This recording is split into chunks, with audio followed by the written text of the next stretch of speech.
everyone. I hope you had a wonderful Christmas. We certainly did here. We had some special visitors. I had my grandchildren with me this Christmas, and that was a real treat. I'm going to show you some of the things that they made. And as Grandma and Grandpa, we got these special gifts from our grandchildren. Look at that. You know, homemade gifts are the best gifts because they come from the heart. And our granddaughter put a lot of heart into this. And it's sitting on our table now where we can look at it every single day and remember how much we love her. Here's the other gift. Grandpa got this one. Oh my goodness. It's an alligator and you can kind of hear it. It's made out of wood and he painted it and it's just such a cool thing. So we're enjoying our gifts so much, and even more so we enjoyed having them be with us here in our home for Christmas in person. So I hope you have some fun memories that you made over Christmas. And now today we are supposed to have our first real snowfall. We might get 1 to 3 inches here in Chicago. So I figured it was just a really good day to sit in my reading corner and read you some stories. So I hope you enjoy the ones that I've chosen for today. The first one we're going to read is Curious George by H.A. Ray. I'm going to take a sip of my tea.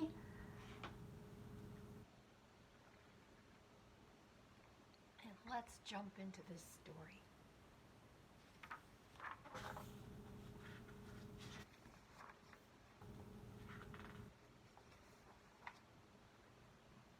This is George. He lived in Africa. He was a good little monkey and always very curious. One day, George saw a man. He had on a large yellow straw hat. The man saw George too. What a nice little monkey, he thought. I would like to take him home with me. He put his hat on the ground, and of course, George was curious. He came down from the tree to look at the large yellow hat.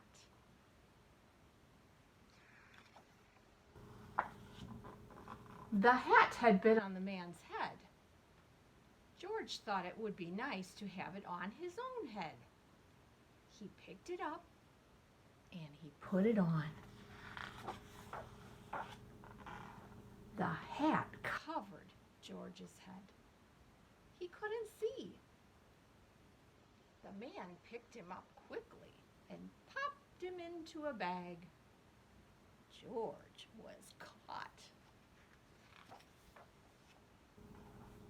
The man with the big yellow hat put George into a little boat, and a sailor rowed them both across the water to a big ship.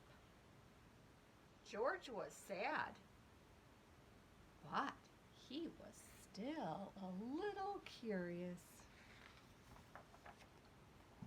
On the big ship, things began to happen. The man took off the bag. George sat on a little stool, and the man said, "George, I am going to take you to a big zoo in a big city. You will like it there. Now, run along and play, but don't get into trouble." George promised to be good. But it's easy for little monkeys to forget. On the deck, he found some seagulls. He wondered how they could fly. He was very curious. Finally, he had to try. It looked easy, but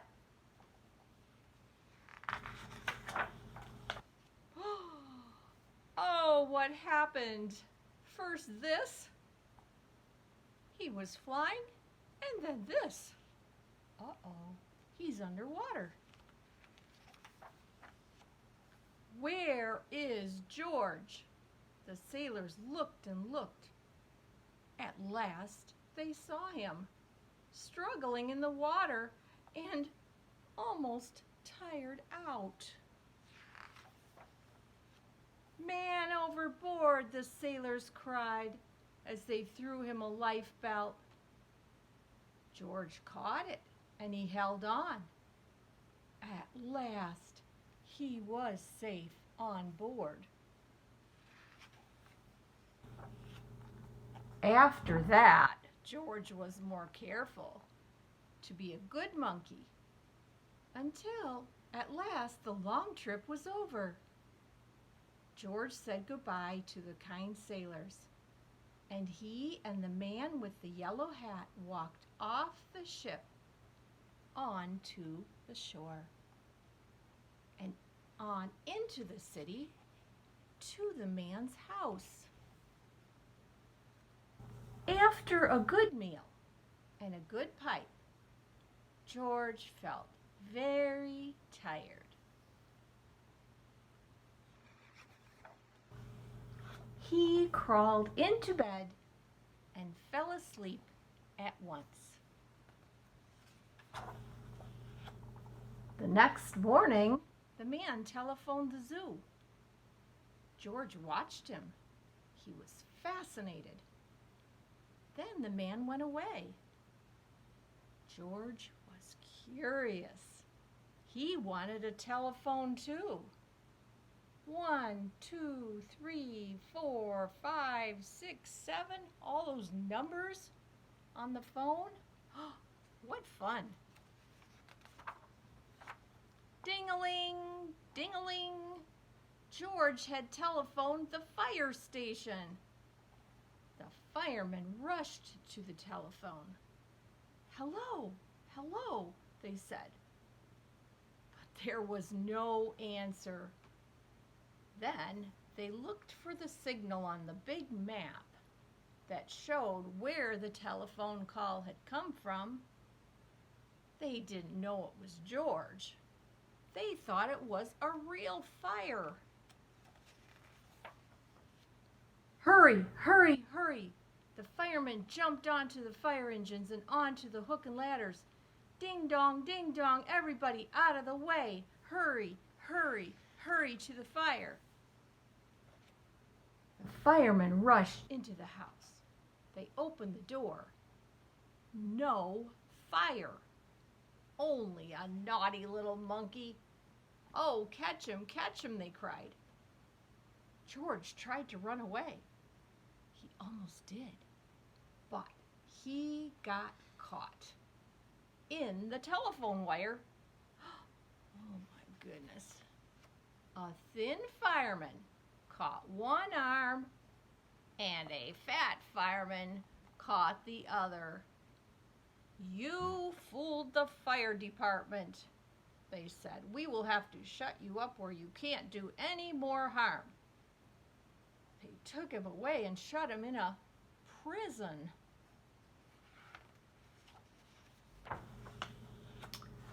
George wanted to get out. He climbed up to the window to try the bars.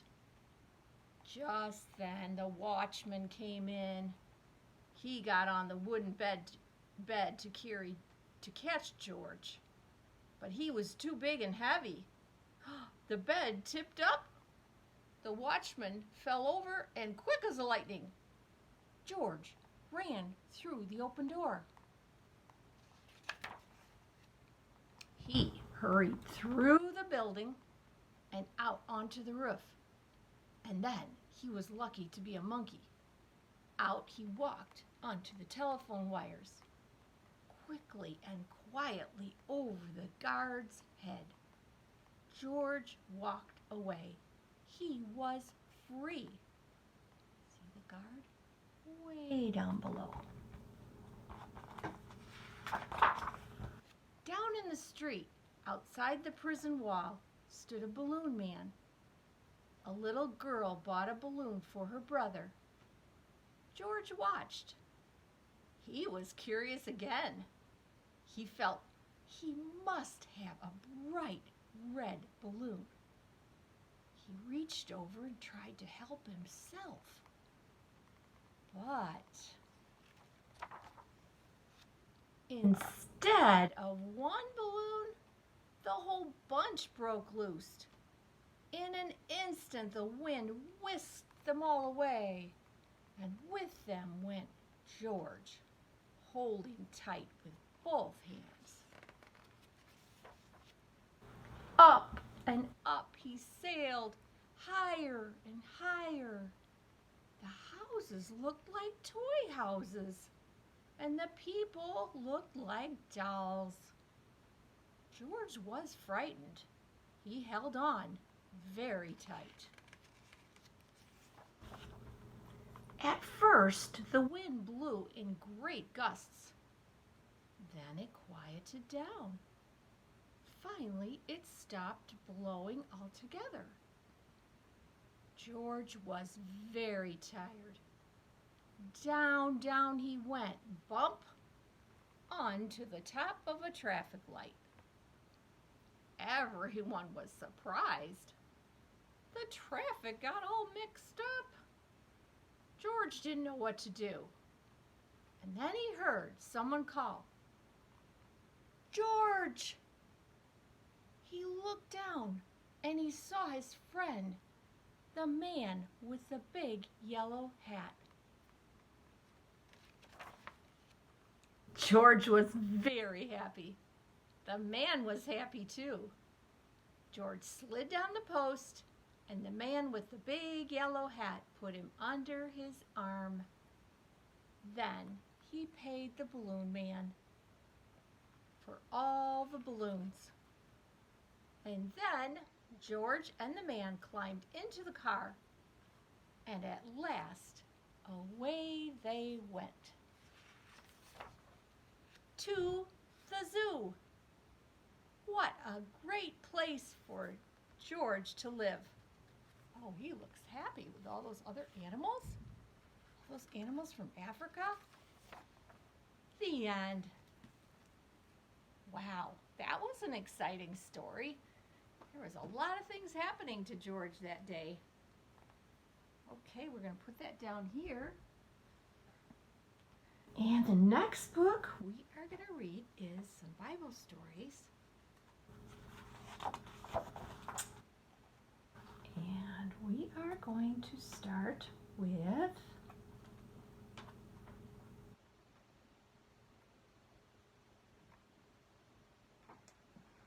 a story about Moses. This is a very exciting story. Jacob's family settled happily in Egypt. They married and had many children. They took care of their lands and grew very rich. In time, a new Pharaoh came to Egypt. He was afraid the Hebrew people would grow stronger than his own people. So he ordered that all the baby boys should be thrown in the river. One clever mother hid her baby among the river reeds in a basket. Pharaoh's daughter found him when she came to bathe. She called him Moses and said she would keep him as her own. So Moses grew up in a royal palace. And later, God chose Moses to lead his people out of Egypt. So here is Moses when he grew up. When they left Egypt, they took everything they had with them. Animals, clothes, tents, gold, silver, everything. Pharaoh had agreed to this, but then he changed his mind and he sent his army after them. When they reached the sea, they thought they were trapped, with the sea before them and the chariots behind them.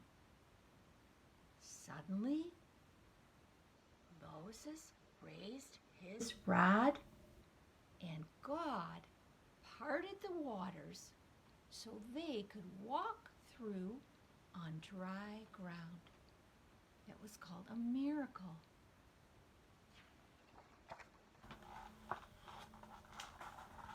The war chariots went into the sea too, but the sea covered them, so they were not able to follow God's people. Then Moses and his people went on toward the promised land. They crossed the mountains and deserts, but God was always with them. When they ran out of food, he sent them quails, those were birds, and manna, which came down from heaven, almost like bread that they could eat. And when they had no water, God told Moses to strike a certain rock with his staff. There he is, striking the rock with his staff. Moses obeyed God, and the water gushed out. And look, there's enough for everyone to drink. Then God called Moses to a high mountain. There he gave him laws and rules, written by the finger of God on tablets of stone. These were the laws to be obeyed by God's own people. Well, Moses was up on the mountain for weeks. The people started to get impatient. And when he returned, he found that they had started worshiping a golden calf instead of God. They had melted down their golden rings to make that idol. Moses was so angry with the people, he threw the precious stones down and he ordered the idol to be destroyed. Later, Moses prayed to God that God would forgive the people. God forgave them, and he gave Moses new laws again, written on 2 new stones. We call these laws the 10 Commandments. Well, that was an exciting story, wasn't it? How God used Moses, and God helped Moses lead the people away from Egypt to the promised land. And God leads us every day too, doesn't he? All we have to do is look to him, ask him for strength for every single day, and he will guide us. And he will be like a good shepherd to us as we follow him. Okay, we're going to at least read one more story today. Let's see what we have here.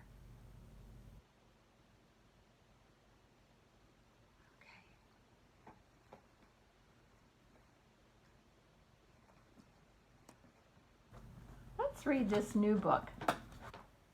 I had fun reading this with my grandchildren, but I haven't read it on YouTube yet. This one is called Joseph Had a Little Overcoat by Sims Tabak.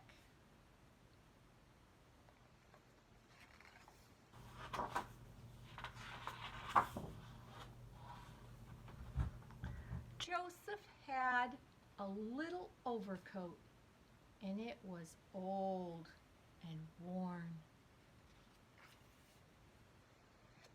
So he made a jacket out of it, and he went to the fair.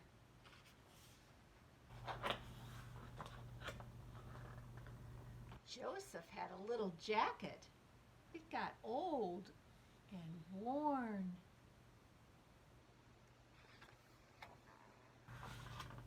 So he made a vest out of it. And he danced at his nephew's wedding.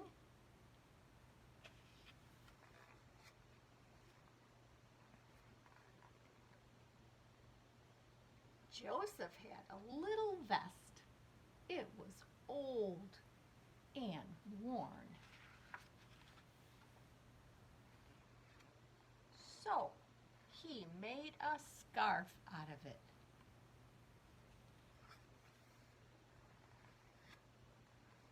Joseph had a little scarf. It got old and worn.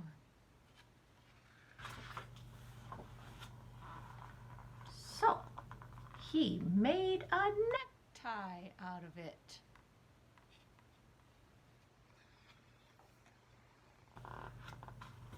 Joseph had a little necktie, and it got old and worn.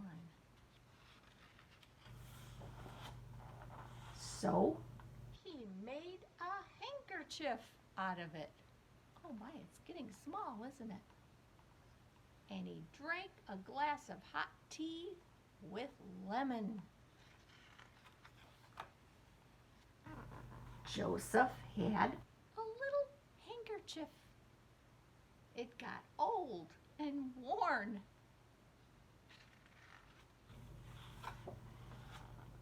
So he made a button out of it. You can hardly see the button. And he used it to fasten his suspenders. Joseph had a little button. And one day he lost it.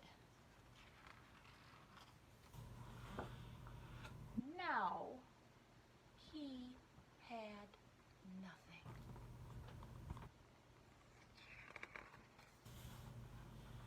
So Joseph made a book about it,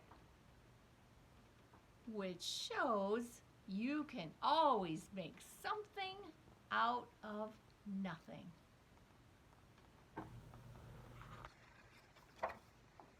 That is so true, and there he is with his little dog and cat. He looks so happy because he decided to make a book so that we could know his story. Well, thanks for listening, everyone. I hope you have a wonderful day or night, and stay warm and cozy, and I'll see you next time. Bye-bye.